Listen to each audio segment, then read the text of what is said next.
Manchester City, klub yang selama beberapa tahun terakhir mendominasi sepak bola Inggris, kini tengah menghadapi masa sulit. Rentetan 7 kekalahan beruntun di berbagai kompetisi membuat posisi mereka di papan atas mulai terancam. Hal ini tak hanya mengguncang kepercayaan para penggemar, tetapi juga mempertanyakan kehebatan sang manajer Pep Guardiola yang sebelumnya dianggap sebagai salah satu pelatih terbaik di dunia. Bahkan, frustrasi Pep kini menjadi sorotan dengan tindakan emosional seperti mencakar hidungnya hingga meninggalkan bekas luka. Lantas, apa yang sebenarnya terjadi dengan Manchester City? Mengapa performa tim yang dikenal solid dan konsisten ini bisa terjun bebas? Apakah Pep Guardiola akan dipecat meski jasanya begitu besar bagi The Citizens? Dan jika tidak ingin dipecat, apa langkah yang harus diambil Pep Guardiola guna mengembalikan kejayaan City? Simak selengkapnya di Cerita Bola. Faktor-faktor penurunan performa Manchester City. Kehilangan pemain kunci. Penjualan beberapa pemain seperti Riyad Mahrez ke Al Ahly dan cedera panjang Kevin De Bruyne menjadi faktor yang cukup signifikan. Riyad Mahrez adalah salah satu pemain yang paling konsisten di posisi sayap kanan Manchester City. Kontribusinya tidak hanya dalam bentuk gol dan assist, tetapi juga kemampuannya menciptakan ruang dan memecah pertahanan lawan dengan driblingnya yang lincah.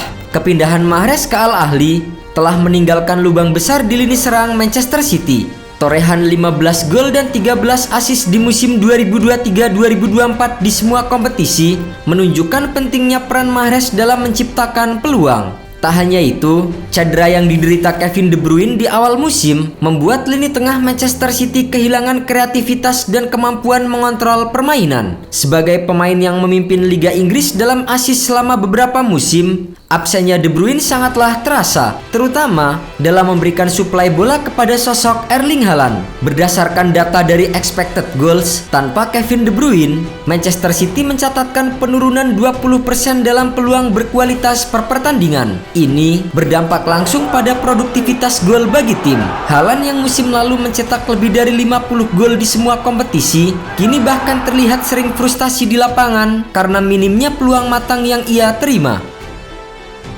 Taktik Pep Guardiola mulai terbaca. Guardiola dikenal dengan gaya bermain yang berbasis penguasaan bola atau ball position. Namun setelah bertahun-tahun menguasai sepak bola Inggris, gaya permainan semacam ini mulai diantisipasi oleh tim-tim lawan. Banyak klub kini bermain dengan strategi bertahan dalam atau low block. Hal ini memaksa Manchester City mengalirkan bola tanpa hasil yang nyata. Dalam 7 kekalahan beruntun, Manchester City hanya mencetak rata-rata 0,7 gol per pertandingan. Ini jauh di bawah standar mereka yang biasanya berada di atas 2 gol per pertandingan. Manchester City bahkan hanya mampu mencatatkan rata-rata 2 tembakan tepat sasaran per pertandingan selama kekalahan ini. Angka yang sangat rendah untuk tim dengan pemain seperti Erling Haaland, Phil Foden, dan Bernardo Silva. Para rival Manchester City kini memanfaatkan kelemahan The Citizens dalam transisi defensif.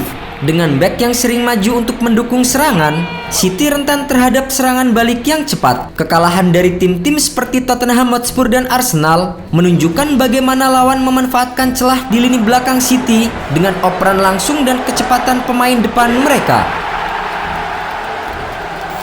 Masalah kedalaman skuad. Meski City dikenal memiliki skuad yang bertabur bintang, beberapa pemain pelapis belum menunjukkan performa yang sepadan dengan para pemain inti. Mateo Kovacic yang didatangkan untuk menggantikan peran Ilkay Gundogan yang sempat hengkang ke Barcelona masih beradaptasi dengan taktik Guardiola. Performanya belum stabil dan kontribusinya dalam menyerang jauh lebih rendah jika dibandingkan dengan Gundogan. Sementara Jeremy Doku yang juga baru bergabung memiliki potensi yang lebih besar. Akan tetapi, ia juga masih kesulitan untuk tampil konsisten di Liga Inggris yang memiliki intensitas tinggi. Krisis psikologis di dalam tim.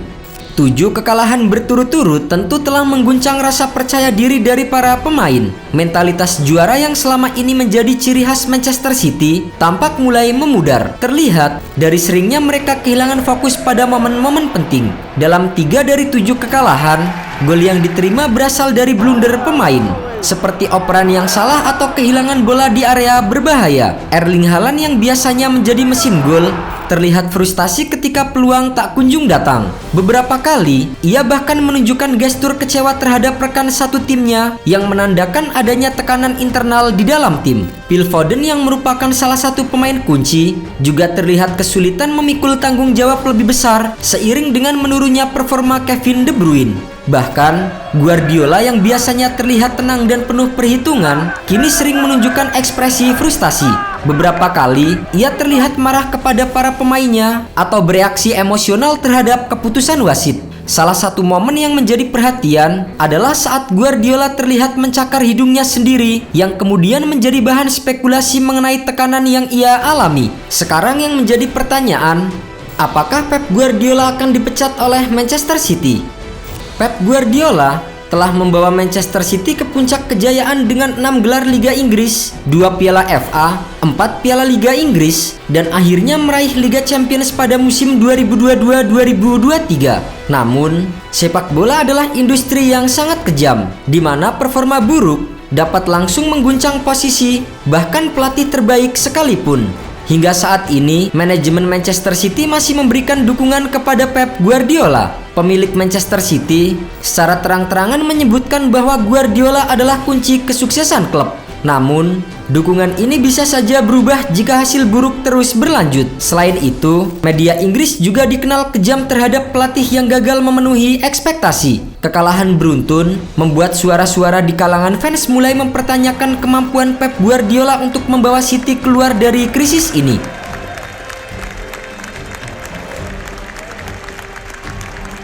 Langkah strategis yang harus dilakukan oleh Pep Guardiola di Manchester City. Guardiola tentunya perlu berfokus pada psikologi tim. Motivasi dan suasana ruang ganti pun harus diperbaiki. Dalam konferensi pers, Pep Guardiola harus mulai berbicara dengan optimisme untuk mengangkat moral para pemain. Jika gaya bermain City mulai terbaca lawan, Guardiola juga harus berani mengadaptasi pendekatannya. Menggunakan skema lebih langsung atau bermain lebih pragmatis bisa menjadi solusi jangka pendek. Jika ingin bangkit, bursa transfer Januari bisa menjadi momen penting. Pep Guardiola bisa mencari pengganti sementara untuk Kevin De Bruyne atau menambah opsi di lini serang untuk mengurangi ketergantungan kepada sosok Erling Haaland. Krisis yang dialami Manchester City saat ini menjadi ujian berat bagi Pep Guardiola. Meski kontribusinya selama bertahun-tahun tidak diragukan, posisi Pep bisa saja terancam jika ia gagal membalikan keadaan. Jika City ingin kembali ke jalur kemenangan, Guardiola harus beradaptasi baik dalam taktik maupun pendekatan terhadap tim. Bagi fans Manchester City, ini adalah momen untuk mendukung tim di masa sulit. Dan bagi Pep Guardiola, inilah saatnya membuktikan bahwa ia masih pantas disebut sebagai salah satu pelatih terbaik di dunia.